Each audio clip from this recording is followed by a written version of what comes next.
ये 10 बातें भगवत मार्ग के पथिक को त्याग देनी चाहिए। परद्रव्येष्वभिध्यानम, दूसरे के धन का अपहरण करने की वृत्ति, चाहे विरक्त हो चाहे गृहस्थ हो। परद्रव्येष्वभिध्यानम मनसानिष्ट चिंतनम, जो मन से भी दूसरे के धन का चिंतन करने लगता है तो खुद उसका अनिष्ट शुरू हो जाता है। शास्त्र की बात मान लो, जिम हरि शरण नए को बाधा, सुखी मीन जहां नीर अगाधा। तुम भगवान से विमुख होकर जिस पाओगे। परद्रव्येष्वभिध्यानम, ये मायावी लोग मिल जाते हैं। अगर धन का चिंतन करोगे मिल जाएंगे। बहुत बहुत मारा घूम रहा है रुपया।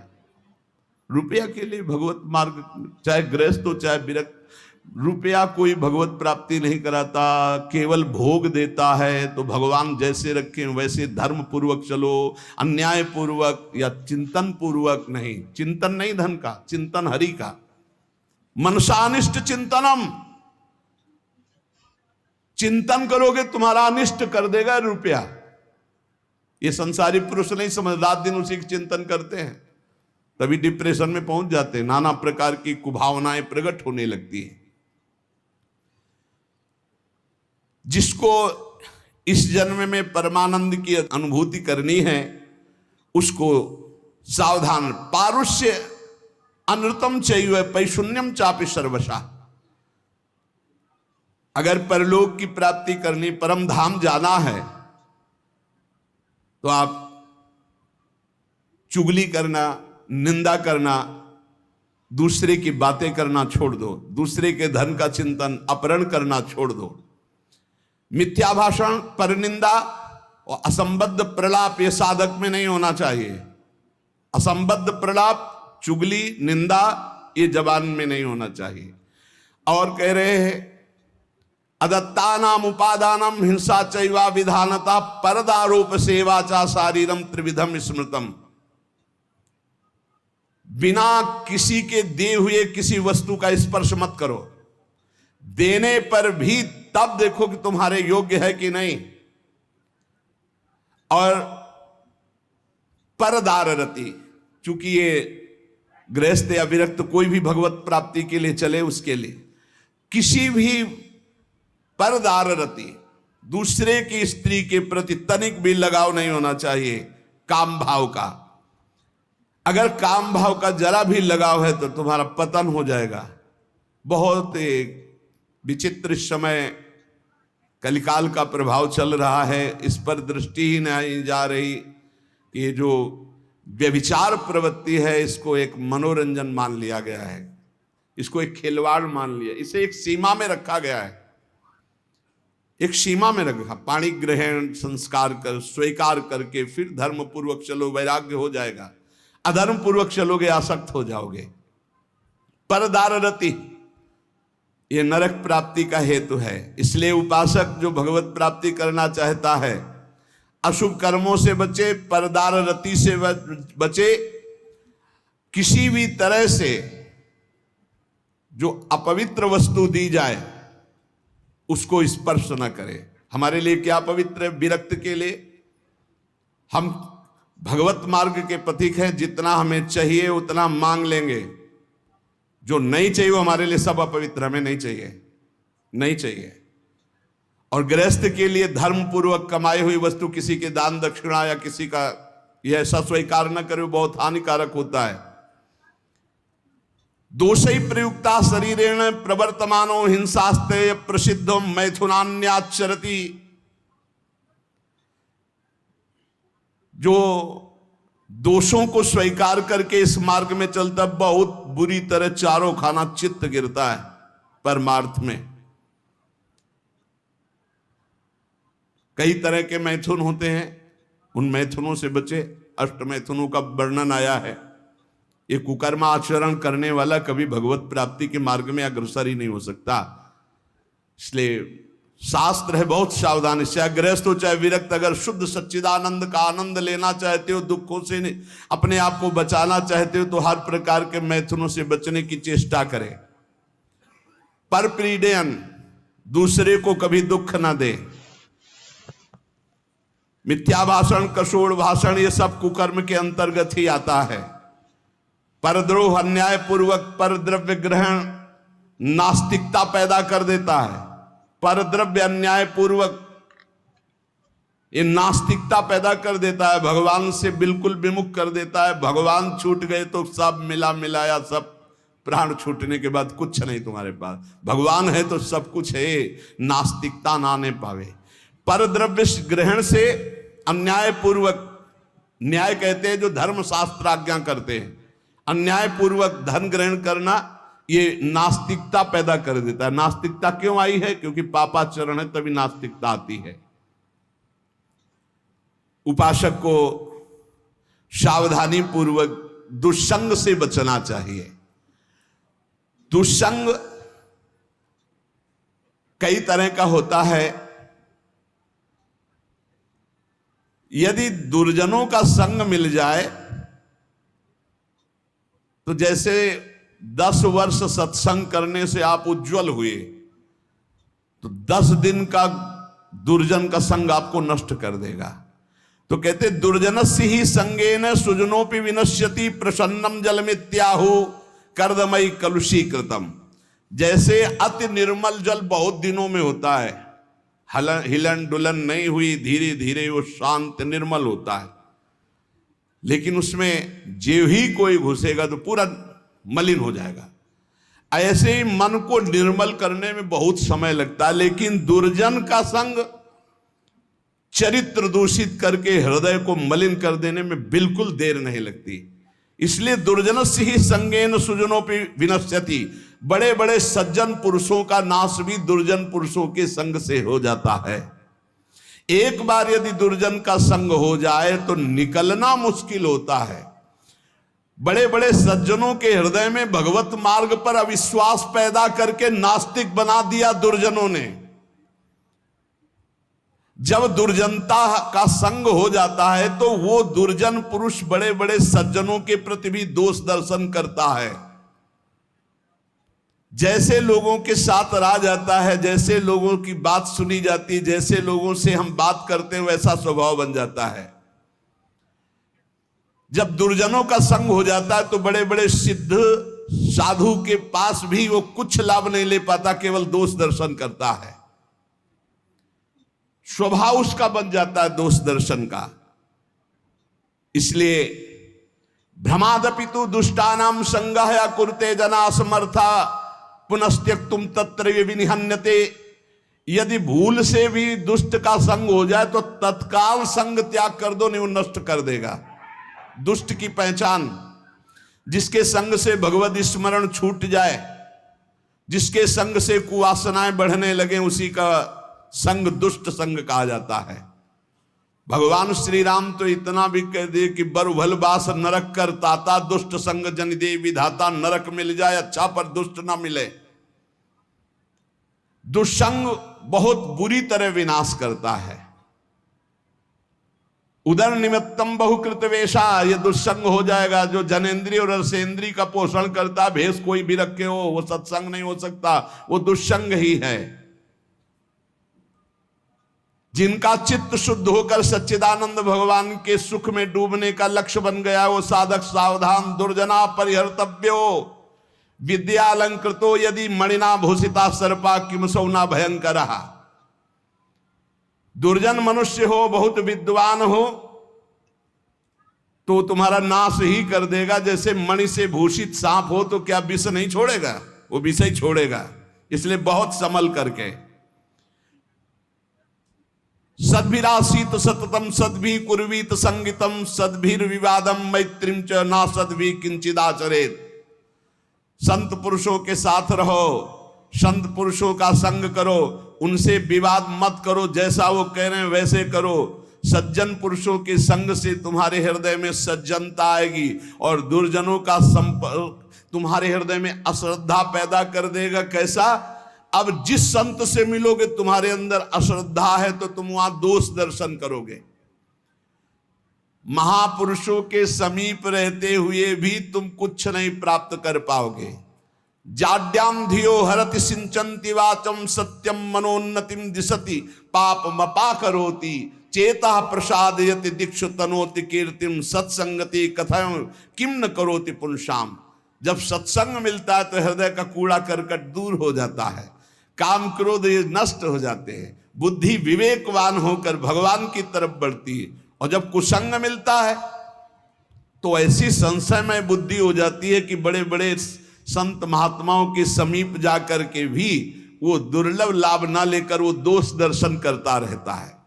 समीप में दूर दूर से आकर लोग उनके दर्शन और उनके वचन सुनकर अपना परम कल्याण कर लेते हैं, लेकिन दुर्जन स्वभाव वाला, दुर्जन संग करने वाला उनके समीप रहकर उनकी निंदा करता है, उनके दोष दर्शन करता है, उनसे लाभ नहीं ले पाता है।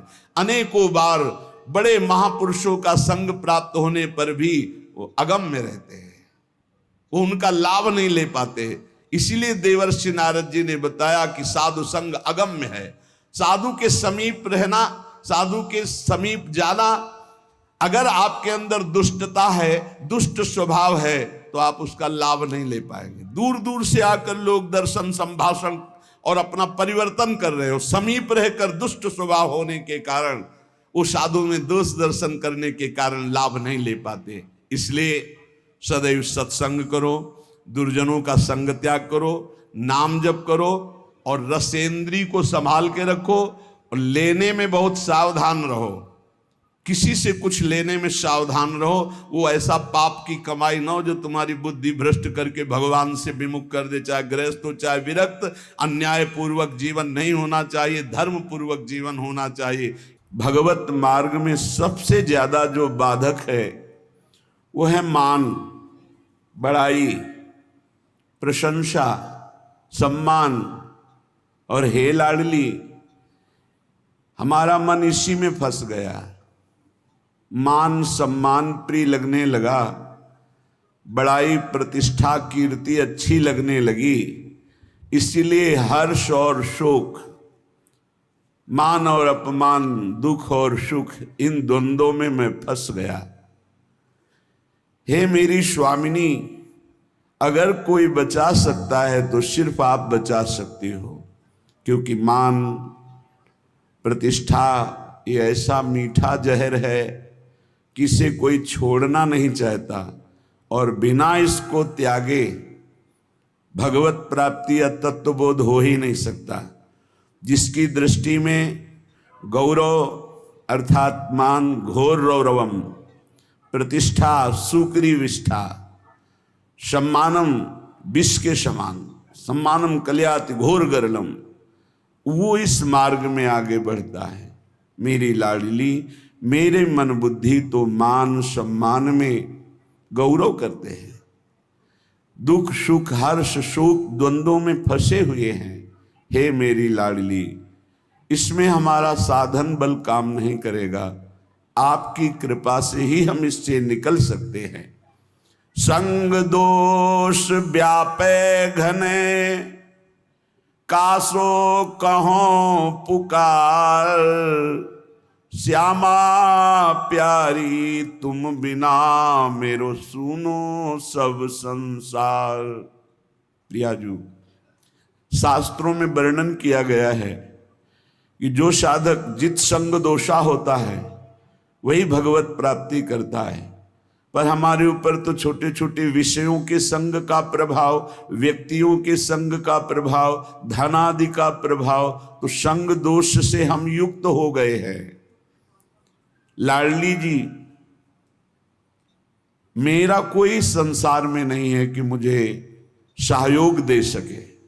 श्यामा प्यारी, किससे पुकार करके कहूं कि हमारे हृदय में संग दोष जागृत हो चुका है, हमारे हृदय में मान प्रतिष्ठा अच्छी लगने लगी है, हमारे हृदय में दुख सुख हर्ष शोक का प्रभाव पड़ रहा है। लाडली, आप ही केवल हमारी तरफ करुणा दृष्टि से देखो तो ये दूर हो जाए।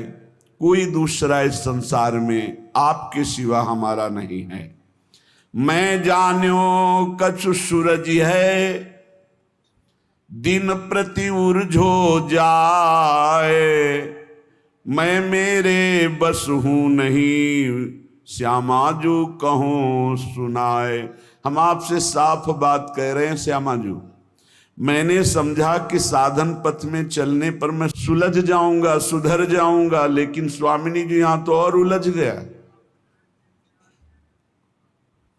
तन छाड़े मन गही रहे, दोनों ही दुख होए। तन से विषय भोग छोड़ा, मन उनको पकड़े हुए है। लाडली सुलझा दो, आप ही सुलझा सकती हो, दूसरा कोई नहीं। मैंने समझा मैं सूरज रहा हूं, लेकिन दिन का दिन छूटवे के जतन विशेष बांधे जाओगे। तो लाडली अब आप ही छोड़ दो इस माया के बंधन से, इस मैं मोर तय तोर के बंधन से आप हमें छुड़ा लो। मन बुद्धि ये थिर नहीं, ही ये भरी भंगार। श्री श्यामा करुणा भरी, दृष्टि नेक निहार। बहुत कूड़ा भरा है हृदय में स्वामिनी जू। ये अंतःकरण चतुष्टय, बुद्धि का निश्चय होना चाहिए, प्रिया प्रीतम के सिवा हमारा कोई नहीं। मन का संकल्प विकल्प प्रिया प्रीतम की सेवा, जगत की सेवा, और चित्त का निरंतर भगवदाकार चिंतन, अहम का पूर्ण दासत्व में समर्पण, ये सब कुछ नहीं, बड़ा कूड़ा करकट भरा हुआ है। कोई भी सत्कार्य होते उसमें अहंकार उदय हो जाता, मैंने किया। बुद्धि का निश्चय है, जगत में भोगों में रुपया में प्रतिष्ठा में सुख है। मन नाना प्रकार की भोग वासनाओं का संकल्प करता रहता, बड़ा कूड़ा करकट अंतःकरण में जमा है। हे मेरी श्यामा प्यारी, आप करुणा दृष्टि से देख लो तो आपकी दृष्टि मात्र से मन बुद्धि सुधर जाएंगे। श्यामा प्यारी लाडली, तुम जानती हो सबके भाव, मेरे तो तुम एक हो। कछु साधन ना ही उपाव, ना हमारे कोई साधना है न कोई उपाय है। आप सबके मन के भाव को जानती हो। हे श्यामाजू, आप ही हमारी साधना हो, आप ही हमारे साध्य हो। आपके सिवा हमारा कोई और साधन साध्य नहीं है। हे लाडली, जो अपने अवगुण कहो, पाऊं और न छोड़, पर अंतर की तुम जानो सबे। मेरी श्यामा कहो निहोर। यदि हम अपनी गाथा हृदय की सुनावें तो कितने अवगुण हैं, पार नहीं पा पाएंगे। बस एक बात हृदय में देख पा रहे हैं कि वो स्वीकार करता है कि हमारी माई श्यामाजू को राज।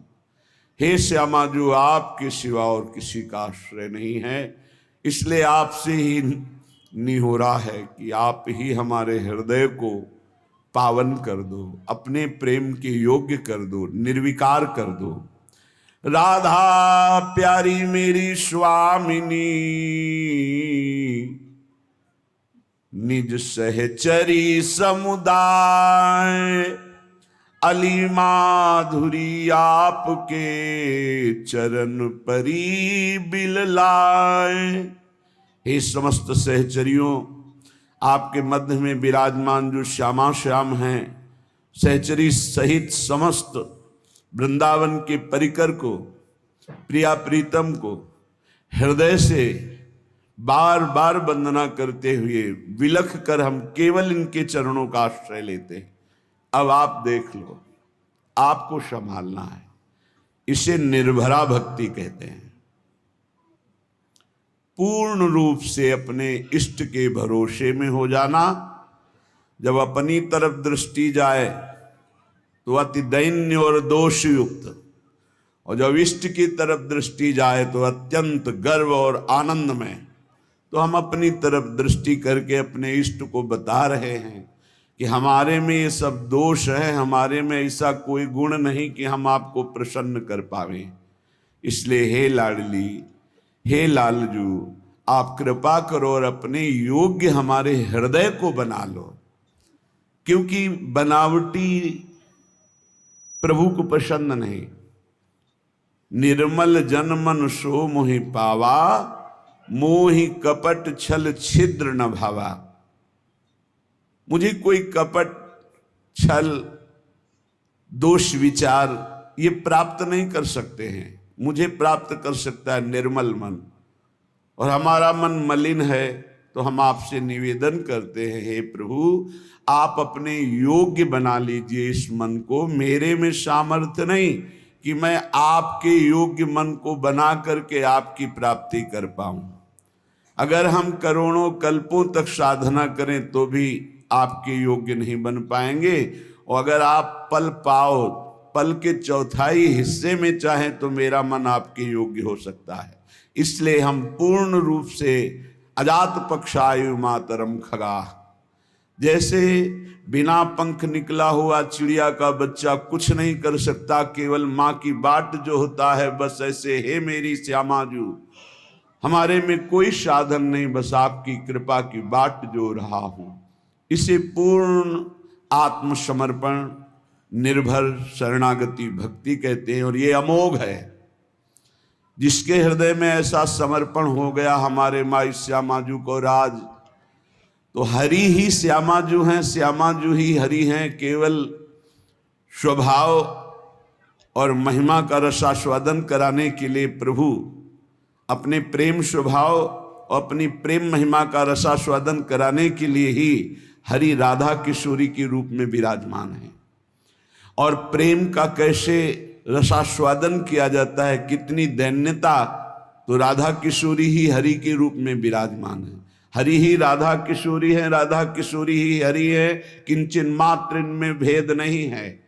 देखो यद्यप सकल लोक चूड़ामणि, यद्यपि हरि अनंत ब्रह्मांडों के स्वामी, पर दीनपन को मानत, दैन्य होकर कैसे प्रेम का रसास्वादन करते हैं। तो प्रेम का रसास्वादन कैसे किया जाता है, हरि रूप। और प्रेम का प्रभाव और प्रेम का स्वभाव श्री राधा किशोरी रूप। हमारा हो भाग्य, पता नहीं कौन सा अवगुण देख के रीझ गए प्रभु।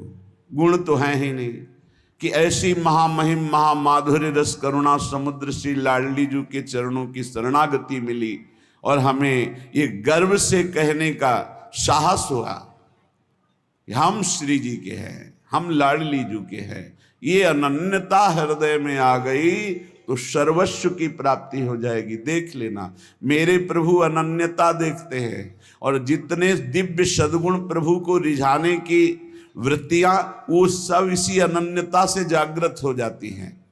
जब हम शरीर के अनन्य होते हैं तो सारे दोष जागृत हो जाते हैं, और जब हम प्रियालाल के अनन्य होते हैं तो सारी दैवी संपदा जागृत हो जाती है। इसमें साधन बल नहीं, इसमें अनन्यता, इसमें प्रियता, इसमें ममता, और वो ममता प्रियता अनन्यता धाम प्रदान करता है। जब हम धाम के आश्रित होते हैं तो रजरानी की कृपा और रसिकों की कृपा मिलती है। जो श्री जी के अनन्य हैं, उन्हीं की कृपा से हमारे हृदय में यत् किंचित अनन्यता जागृत होती। अनन्यता ही साधना की परम सिद्धि है। अनन्यता ही परमार्थ की वो सुदृढ़ भूमि है जिसपे दिव्य लीलाओं का रसास्वादन होता है। अनन्यता ही जीवन मुक्तता है, अन्य ही जीवन बंधन है। वो धन्य है जो अपने इष्ट के गुरुदेव के अनन्य हो गए, जिनके हृदय में ऐसी दृढ़ता आ गई कि बने तो रघुबर ते बने, बिगड़े तो भरपूर, तुलसी औरन ते बने, ता बनबे पे धूर। ये अनन्यता, हमारे इष्ट हमें जैसे रखे हम राजी हैं। हम राजी हैं जिसमें हमारे इष्ट राजी हैं। इष्ट जैसा जैसा विधान करते, चाहे वो दुखद हो चाहे सुखद हो, हम कभी कोई प्रश्न उनसे नहीं करेंगे, और हम प्रसन्न रहेंगे उनके विधान को मानकर। ये अनन्य भक्त की हृदय की स्थिति होती है। श्रीपाद प्रबोधानंद जी महाराज श्री वृंदावन धाम के अनन्य महापुरुष हैं, जिनको तत्वबोध है और प्रियालाल के प्रेम में उन्मत्त रहते हैं। वो कहते हैं कलिंद सुतयायुतम प्रणय माधुरी धारया प्रबद्ध सुख चंद्रिका जलधि फुल्लवल्ली द्रुमम कपोत शुक शारिका पिक मयूर कालंकृतम भ्रमद भ्रमर झंकृतम जयति धाम वृंदावनम। प्रेम रस की धारा यहां बहती रहती है वृंदावन में। अब निज धर्म आपनो कहत तहां नित्य वृंदावन रहत बहत प्रेम सागर जहां। बोले प्रणय माधुरी की रसधारा यहां प्रवाहित होती है। जैसे समुद्र के तट पर रहने वाले को शंका बनी रहती है, कभी भी ज्वार भाटा आए और तटस्थ भूमि को तोड़ करके वो डुबो दे, ऐसे ही वृंदावन में है। ये बहता हुआ प्रेम समुद्र है, बहता हुआ, इसकी तरंगे हैं, इसकी लहर है, इसकी धारा है। यहाँ की लताएं, खगमृग, पशु पंछी, यहाँ के रसिक महात्मा, ये जब बाढ़ आएगी, किसी भी रसिक महापुरुष का सानिध्य मिला और उसकी करुणा बरस गई तो प्रेम में डूब ही जाओगे। यहां पक्का प्रेम में डूब जाओगे, अंतिम क्षण तक डूब जाओगे। अगर अभी कुछ नहीं बन पा रहा और आप धाम के आमरण व्रतधारी हैं कि मेरा शरीर छूटे तो वृंदावन में छूटे, तो अंतिम समय तक किसी न किसी सखी की नजर पड़ेगी और आपको प्रियालाल के प्रेम में डुबो देगी, क्योंकि करुणा का मूर्तिमान स्वरूप सहचर्या है। इसलिए धाम प्रेम धाम कहा गया है। यहां प्रेम समुद्र बहता हुआ है। यद्यपि समुद्र स्थिर होता है, पर यहां कह रहे बहुत प्रेम सागर जहां, क्योंकि प्रेम स्थिर नहीं है, प्रतिक्षण वर्धमानम है, बढ़ता ही रहता है। प्रेम जैसे चंद्र कला बढ़ता है, पर चंद्रमा में पूर्णिमा होती, प्रेम में कभी पूर्णिमा नहीं होती, सदैव बढ़ता रहता है, नवम नवम नवम प्रतिक्षण वर्धमानम। इसलिए बहता हुआ प्रेम समुद्र वृंदावन धाम है और इसकी तरंगे हैं यहाँ की लता, रजरानी, खगमृग, पशु पंछी और यहाँ के रसिक जन। किसी की भी कृपा हो जाए, यहाँ के एक पक्षी की कृपा हो जाए तो आप प्रेम में डूब जाएंगे। यहाँ एक लता की कृपा हो जाए, यहाँ किसी रसिक की कृपा हो जाए, तो जो प्रेम बड़ी बड़ी साधनाओं से भी सुलभ नहीं है, अत्यंत दुर्लभ, वो प्रेम प्रकाशित हो जाए। प्रेम मेरी प्रियाजू, मेरे लालजू, और उनका चिंतन करते हुए अश्रु प्रवाह कर हृदय में ऐसी पीड़ा हो रही, हाय कब मिलेंगे जो मेरे हैं, अनंत जन्मों से बिछड़े, दरस बिन दुखन लागे नैन, भारी विकलता, अनंत जन्मों के पाप संस्कार भस्म हो गए, कर्म बंधन छिन्न भिन्न हो गए और वो भगवत स्वरूप होकर प्रियालाल की दिव्य लीला में प्रवेश पा गया। ये प्रणय रस धारा है सीधाम वृंदावन। और बहुत करुणा करके दुरंत मोह का नाश करने वाली श्री यमुना जी इस श्रृंगार रस धारा मानो द्रवित होकर प्रवाहित हो रही हूं।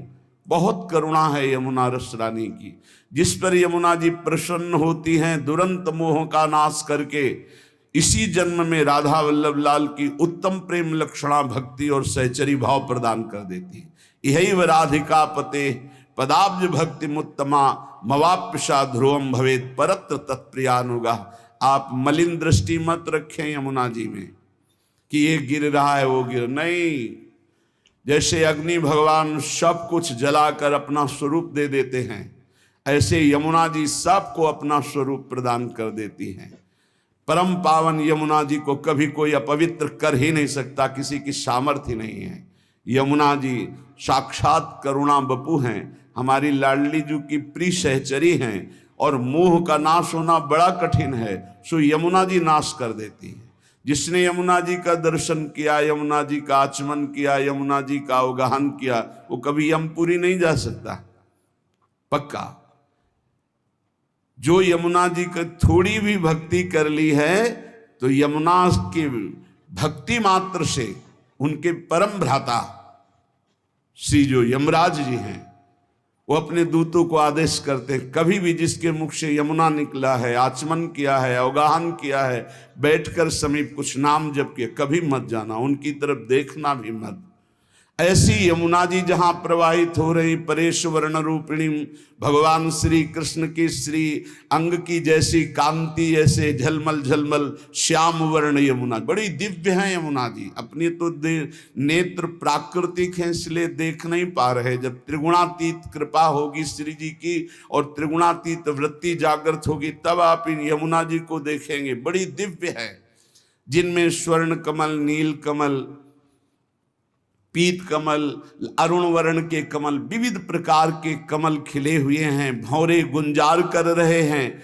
समीप में ही कुंज में अद्भुत अद्भुत लताएं फूली हुई झूम रही हैं और कपोत शुक शारिका पिक मयूर कालंकृतम, कपोत, शुक, शारिका, कोकिला, मोर ऐसे गुंजार कर रहे हैं, ऐसे मानो प्रियाजू का यश गा रहे, पर हम उनकी वाणी समझ नहीं सकते। ऐसा लगता है कि ये शोरगुल कर रहे हैं, नहीं, वो राधा यशो मुखर मत खगावली की। यहाँ के जितने पक्षी हैं सब श्री जी का नाम, श्री जी का जस गान कर रहे हैं। कृष्ण प्रेम रसम सदा रसयते वृंदावनांतर्गतम, जो वृंदावन के अंतर्गत अपने जीवन को समर्पित कर दिया है, पक्का श्री कृष्ण प्रेम में डूबेगा, डूबेगा, पक्का डूबेगा। जब वृंदावन में आए और बिहारी जी की कृपा से राधा वल्लभ जी गए, जब राधा वल्लभ जी के दर्शन किए तो ऐसा लगा जैसे बहुत पहले से हम इनसे परिचित हैं। श्री कृष्ण प्रेम रसम सदा रसयते वृंदावनांतर्गतम, वृंदावन में यदि अपने जीवन को समर्पित कर दिया जाए, चाहे आश्रय भाव से या वास भाव से, अरे बहुत मानो कृपा ही कृपा उदय हुई है वृंदावन के रूप में। आप लोग बाहरी दृष्टि से देखेंगे तो आपको दोष दर्शन भी दिखाई दे सकता है, लेकिन आपसे सत्य कहते हैं, कभी कभी एकांत में जब वृंदावन की कृपा उदय होती तो सिर्फ रोना आता है कि कोई ऐसे सद्गुण नहीं, कोई ऐसी बात नहीं जिससे हमारी प्रियाजू ने हमें रीच कर वृंदावन का अखंड वास दे दिया। हमें अपने महल में, हम कहाँ वास कर रहे हैं, वृंदावन वासी हैं, प्रिया प्रीतम के चरण चिन्हों में वास कर रहे हैं, परम पावन रज में वास कर रहे हैं, हम धाम वासी हैं। कहाँ नारकी जन्म, कहाँ नारकी योनियों में भटकने वाला जीव और कहाँ परम पावन महामहिम शिव शनकादि द्वारा बंदित रज में वास करने का सौभाग्य। श्री कृष्ण प्रेम रसम सदा रसयते वृंदावनांतर्गतम, श्री प्रिया और कृष्ण लाल, प्रिया लाल के प्रेम रस से डुबो देने वाला ये वृंदावन है, जिसने वृंदावन का आश्रय लिया, वृंदावन का वास स्वीकार किया।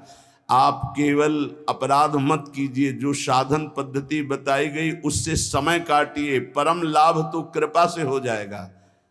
आपका प्रयत्न केवल अपराध रहित होने के लिए, आपसे असाधन ना बने, इसलिए काम तो सब कृपा से हो जाएगा। चेता स्थाणु चरिष्णु चिदघनम मोह रूपम तवापीदृशम, यहां अगर पक्षी भी कोई बाहर से उड़कर आकर वास करता है तो वो भगवत स्वरूप हो जाता है, चिदघन स्वरूपम। तो वो पक्षी क्या साधना करता है, केवल आश्रित हो गया वृंदावन के। ऐसे ही आप भी आश्रित हो जाएं तो कह रहे चिदघन रूपम तवापीदृशम, तुम भी वही चिदानंद रूप हो जाओगे यदि वृंदावन का आश्रय ले लिया, वृंदावन का वास स्वीकार कर लिया, वृंदावन का चिंतन करते हो, वृंदावन की महिमा सुनते हो, तो धाम आपको चिदघन रूप प्रदान करेगा। चेता स्थाणु चरिष्णु, यहाँ के चैतन्य और जड़ सब चिदानंद रूप हो जाएंगे। अभी हैं, आप देख नहीं पा रहे, लेकिन अंत तो गत्वा आप भी चिदानंद रूप हो जाएंगे यदि वृंदावन का आश्रय और वास स्वीकार किया। एवं चे नहीं भाति तद गुरु मुखान श्रुत्वा सदा चिंतय, यहां वृंदावन में सदगुरु का वर्ण करो तो तुम भी ब्रजवासी हो जाओगे। दीक्षा में नया जन्म माना जाता है, एक होता है बिंदु से जन्म लेना, जो पिता और माता के संयोग से, और एक होता है नाद से जन्म होना, जो गुरुदेव मंत्र नाद हमारे कान में करते हैं, उससे हमारा नया जन्म होता है। और ये नया जन्म ब्रजवासी माना जाएगा, वृंदावनवासी माना जाएगा। एवं चे नहीं भाति तद गुरु मुखात श्रुत्वा सदा चिंतये। श्री सदगुरुदेव का वर्ण करके, श्री सदगुरुदेव के मुख से जो तुम्हें साधन मिला है, नाम मिला है, उपासना मिली है, तो कह रहे सदा चिंतये, उसी का सदा चिंतन करो। गुरुमुख से निकले हुए नाम और मंत्र की बड़ी अपार महिमा है। जो वृंदावन में सदगुरु का वर्ण कर लेता है वो ब्रजवासी ही माना जाता है। उसका जन्म ब्रज में हुआ। कौन सा जन्म? बोले दीक्षा जन्म, नाद जन्म। इस जन्म की बहुत बड़ी महिमा है। जैसे अभी आपने आज दीक्षा ली, तो दीक्षा लेते ही पूर्व के सारे जो आपके अपराध पाप है वो भस्म हो जाएंगे। अब सावधान हो जाओ कि अब नहीं करेंगे। अगर ऐसा नियम ले लिया, पक्का विश्वास कर लिया और गुरुमुख से निकले हुए साधना का सांगोपांग अनुष्ठान करो, इसी जन्म में भगवत प्राप्ति हो जाएगी। सदगुरु के मुख से जो उपदेश हुए सदा चिंतय, उनका चिंतन करो। नाम का, मंत्र का, मार्ग का, जो प्रियालाल के प्रेम मार्ग का उपदेश हुआ। और कह रहे प्रारब्धांत मिहावसाति सहसा स्वादिश्य से स्वम रसम। प्रारब्ध के अनुसार शरीर में जो दुख सुख आ जाए उसे भोग लो, उसे मिटाने की कोशिश मत करो। क्या होगा? बोले आपके हृदय में सहसा एक दिन देख लेना प्रियालाल प्रकाशित हो जाएंगे और आप उस आस्वादन से, प्रेम आस्वादन से उन्मत्त हो जाएंगे। क्या करें? कह रहे हैं कि जो वृंदावन का आश्रय लेता है, वास स्वीकार कर लेता है, वो श्री कृष्ण के प्रेम रस में निश्चित डूब जाता है। कैसे? बोले वृंदावन में सदगुरु का वर्ण करो, उनके द्वारा निकली हुई उपासना पद्धति जो श्रीमुख से है उसका अनुष्ठान करो, उनके बताए हुए मार्ग पर चलो, नाम मंत्र जो उन्होंने दिया उसका सदा चिंतन करो, और प्रारब्ध के अनुसार जो दुख सुख आ जाए उसे भोग लो। यहाँ ये नहीं कह रहे कि उसे मिटाने की चेष्टा करो, उसे भोग लो, तो क्या होगा? तुम भगवत प्राप्त हो जाओगे। ये सिद्धांत है। इसीलिए संत महात्मा बड़े बड़े आप देखो जो दिव्य हुए, उन्होंने अपने प्रारब्ध को नहीं मिटाया, दूसरों के प्रारब्ध को स्वयं लेकर भोग लिया। अपने प्रारब्ध को तो भोगा ही, औरों के भी प्रारब्ध को भोग लिया कि ये भजन करने में कमजोर हैं, प्रारब्ध आएगा इनको छीण कर देगा, चलो तुम आगे बढ़ो, हमें तो कोई फर्क नहीं पड़ता। प्रारब्ध को अपने ऊपर ले लिया। उसे श्री जी सहसा हृदय में प्रकाशित होकर प्रेम रस में डुबो देती है। ये धाम की कृपा, धाम में गुरु बनाने की कृपा, गुरु के मुख से निकले हुए नाम मंत्र का निरंतर चिंतन करने की कृपा से प्रियालाल का सहसा, सहसा माने कभी भी अचानक हृदय में प्रकाश हुआ और आप डूब गए।